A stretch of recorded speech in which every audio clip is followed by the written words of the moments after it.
ኢማሞቹ Поздравляем нашего президента с днем рождения! እነዚያ የከተማ ላይ ዘመቻ ጠቢባኖች አስፈሪዎቹ የቼቼን ወታደሮች ወደ ቴህራን የሚያደርሳቸውን ሎንቺና እየጠበቁ ነው።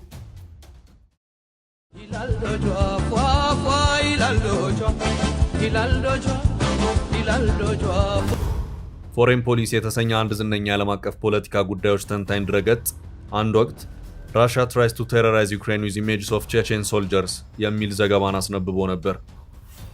የሩሲያ መንግስት የአስፈሪዎቹን የቼቼን ወታደሮች ምስል ደጋግሞ በማሰራጨት የዩክሬንን ሰራዊት ጉልበት ያብረከርክ ነበር።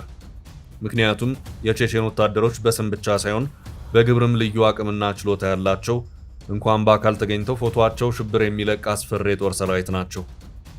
ታዲያውን ትራምፕ እግረኛ ጦር ወደ ቴህራን የሚያስገቡ ከሆነ እኛ ለኢራን ለመዝመት ዝግጅታችንን ጨርሰን የመሪያችንን ትዕዛዝና የሎንቺናዋን መምጣት እየጠበቅን ነን ብለዋል። Iranian state media is now claiming that combat units from Russia's Chechen Republic have declared themselves ready to deploy to Iran if the United States launches a ground invasion. የማይመስል ነገር ለተመልካች አትንገር እንዳትሉ፣ ይሄ የሚሆንበት እድል ሰፊ ነው። ለምን ካላችሁኝ ሙሉ ምክንያቱን ከሰራዊቱ ታሪክ ጋር አያይዤ በስፋት ነግራችኋለሁ። ግን ዋናው ምክንያት ሁለቱ ህዝቦች በሃይማኖት በባህልና ስርዓት የሚዛመዱ የሩቅ አገር ቅርብ ዘመዳሞች ናቸው። ለቼቼን ሰራዊት ወደ መካከለኛው ምስራቅ መዝመት ወዳጅ አገርን የመደገፍ ፖለቲካዊ ጉዳይ ሳይሆን ሃይማኖትን የመጠበቅ መንፈሳዊ ኃላፊነት ተደርጎ ይቆጠራል። እስላማዊ ሪፐብሊክን ከጥቃት የመታደግ ጥሪም ነው። የሙፍቲ አህመድ ካዲሮቭ ልጅ የሆነው ኢማሙ ራምዛን አክማቶቪች ካዲሮቭ የቼቼን አለቃና የሩሲያ ጦር ጀነራል ነው። ሳር ቅጠሉ ለፑቲን በሚገዛበት የሩሲያ ግዛት ውስጥ የቼቼን ሰዎች ግን ከፑቲን ይልቅ ለዚህ ኢማም ሰው ታላቅ ክብር አላቸው። ዘ ታይምስ ኦፍ ኢንዲያ፣ ክሮኒክል ኦፍ ፓለስታይን፣ ኤፒቲ ኤንድ ሌሎች ሚዲያዎች እየዘገቡት እንዳለው ከሆነ ታዲያ ትራምፕ ከባዱን ውሳኔ የሚወስኑ ከሆነ ይህ ኢማም ሰው የሚመራውን ሰራዊት ወደ ቴህራን ለመላክ ሐሳብ እንዳለው ተናግረዋል። ስለዚህ አሁንም ምን ትተሽ ይሆናልን ያዢ እንደሚባለው ቼቼን ወደ ኢራን ሊዘምት ነው የተባለውን ዜና እንተነትናለን። አብራችሁን ቆዩ። Tehran, they will fight alongside the Iranian armed forces if US troops move beyond air and missile strikes onto Iranian soil. The reports describe the ongoing US-Israeli war against Iran.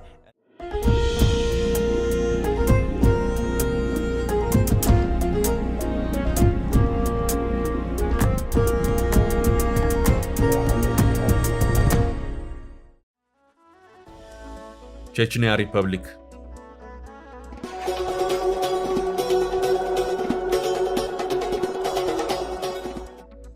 ቼችኒያ የራሻ ፌዴሬሽን አካል ከሆኑት 85 ግዛቶች አንዷ ናት።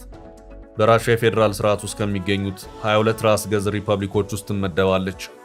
ከ100 በላይ ብሔሮች በሚኖሩባት ራሻ ከፍተኛ ራስን በራስ የማስተዳደር አቅም ተሰጥቷት ራሷን እንደ ሪፐብሊክ የምታስተዳድር ግዛት ናት። የቼችኒያ ዋና ከተማ ግሮዝኒ ትባላለች። ነዋሪዎቹ ደግሞ ቼቼን የሚባሉ ብሔሮች ናቸው። በዋነኝነት የእስልምና ሃይማኖትን የሚከተሉ ሲሆን የእስልምና ተከታይ ያልሆኑ ዜጎችም አሏት። ዛሬ ላይ ግዛቲቱን የሚያስተዳድረው ግለሰብ ራምዛን ካዲሮቭ የሚባል ሲሆን አህመድ ካዲሮቭ የተሰኘ ቼችኒያ ሪፐብሊክ የመጀመሪያ ህጋዊ መሪ ልጅ ነው። ሁለቱም የቀድሞ ወታደሮችና ተዋጊዎች ናቸው። የቼችኒያ ሪፐብሊክ የራሷ ህገ መንግስት አላት። ህገ መንግስቷም በሼሪያ ህግ መሰረት የተዋቀረ ነው። የራሷ መንግስት አወቃቀር አላት። በ10 ሺዎች የሚቆጠሩ ኃይሎች ያሉት የፖሊስ ኃይል አላት። የፌዴራል ሰራዊትና የጸጥታ ኃይሎችም አይገቡባትም። የምትመራውም የቀድሞ ተዋጊ በነበረው ራምዛን ካዲሮቭ ነው። ራምዛን ካዲሮቭ የቼችኒያ ዲክቴተር ነው። ቼችኒያ ደግሞ በዲሞክራሲያዊቱ ራሽያ የምትገኝ አምባገነናዊ ሪፐብሊክ ናት። ቼቼኖች ለመሪያቸው እጅግ በጣም ጥብቅ ታማኝነት አላቸው። ራምዛን አድርጉ ካለ በደስታና በሙሉ ታማኝነት ያደርጋሉ። የቴህራን ዘመቻውም የመሆን እድል ያለው ለዚህ ነው። ሰውየው ለኢራን እስላማዊ መንግስት ያለው ቅን ሐሳብ ሰራዊቱን ለማዝመት እድል ይሰጠዋል። ፑቲን ቼችኒያን አይመሩ። ቼችኒያን የሚመራው ካዲሮቭ ነው። ካዲሮቭ ግን በተራው ለፑቲን ጥብቅ ታማኝነት አለው። ራሱንም የፑቲን እግረኛ ወታደር ሲል ይገልጻል። ይህ ግን የታማኝነትና የወዳጅነት መገለጫ እንጂ ካዲሮቭ የፑቲን ባሪያ አይደለም። እንደውም አንዳንዶች ከፑቲን በላይ ካዲሮቭ ተፈሪ መሆናቸውን ይናገራሉ። ባጭሩ ቼችኒያ ማለት ከሀገር ውስጥ ያለች ሀገር እንደማለት ናት። ስለ ቼችኒያና ቼቼኖች ማንነት ይህን ያህል ካልን አሁን የቼችኒያና የራሻ ታሪክ ምንድን ነው? የራሻ ጠላቶችስ ስለምን በእጅጉ ይፈሯቸዋል ወደሚለው መሄድ እንችላለን።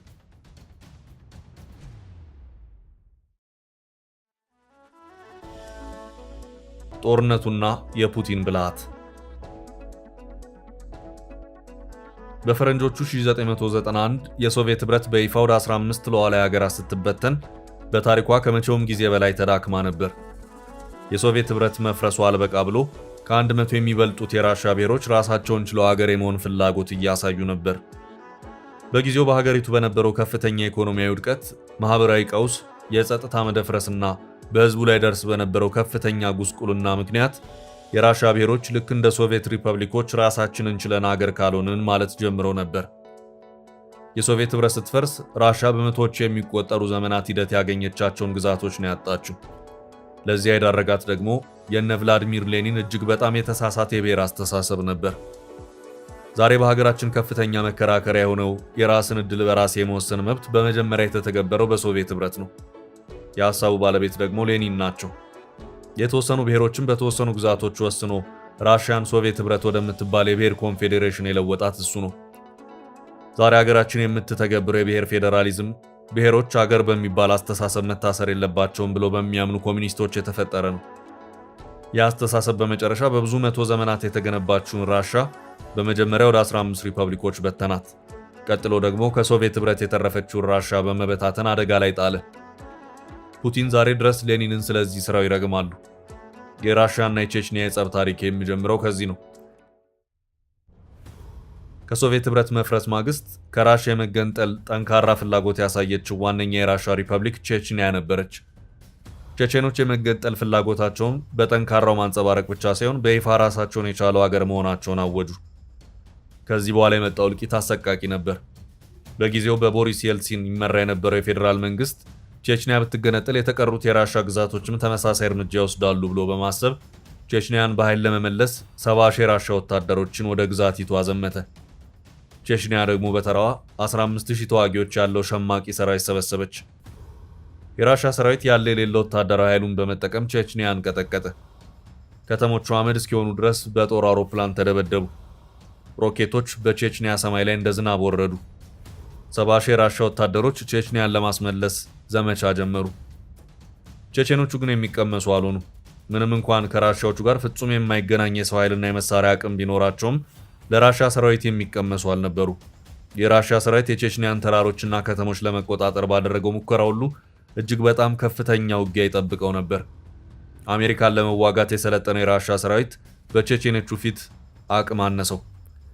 ዋና ከተማዋን ግሮዝኒን ለመያዝ በተደረገው ውጊያ የራሻ ሰራዊት ሸማቂዎችን ከሲቪል ሳይለይ ከተማዋን ለሳምንታት ያለማቋረጥ በጦር አውሮፕላንና በሮኬት ደብድቧል። ይህ ድብደባ በ10 ሺዎች የሚቆጠሩ ንጹሃንን ሕይወት ቀጥፏል። የ1995 የግሮዝኒ ድብደባ በሁለተኛው ዓለም ጦርነት ጊዜ የአሜሪካና የእንግሊዝ አየር ኃይሎች በጀርመኗ ድሬስደን ከተማ ላይ ካደረጉት ድብደባ ወዲህ ትልቁ ነበር። ይህም ሆኖ ግን የራሻ ሰራዊት ግሮዝኒን መቆጣጠር አልቻለም። እንደውም እጅግ በጣም አሳፋሪ ለሆነ ሽንፈት ተዳረገ። በግሮዝኒ ውጊያ የቼቼን ተዋጊዎች እስከ 2000 የሚደርሱ የራሻ ወታደሮችን ገለዋል። 131ኛ ማኪፖ ብርጌድ የተሰኘው የራሻ ክፍለ ጦር ደግሞ ሙሉ በሙሉ በታጣቂዎቹ ተደምስሷል። ቼቼኖቹም በከተማ ውጊያ የሚችላቸው አልተገኘም። በመጨረሻም የራሻ ጦር ትዕግስቱ አለቀና ግሮዝኒን ካላንዳች ርኅራሄ ኔቶን ለመደብደብ በተዘጋጁት ከባድ ስትራቴጂክ ቦምበሮችና ባሊስቲክ ሚሳይሎች ለመምታት ዝግጁ መሆኑን ተናገረ። ለቼቼኖቹም እጃቸውን ሰጥተው ግሮዝኒን እንዲያስረክቡ የ48 ሰዓታት ጊዜ ሰጠ። ቼቼኖቹ ግን አሁንም አሻፈረኝ አሉ።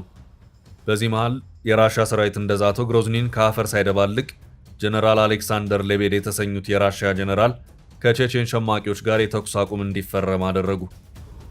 የካሳቪሩስ ስምምነት በተሰኘው ተኩስ አቁም መሰረት የራሻ ሰራዊት ካለምንም ቅድመ ሁኔታ ግሮዝኒን ለቆ ለመውጣት ተስማማ። የመጀመሪያ የቼችኒያ ጦርነትም በፌዴራል መንግስቱ ሽንፈት ተጠናቀቀ።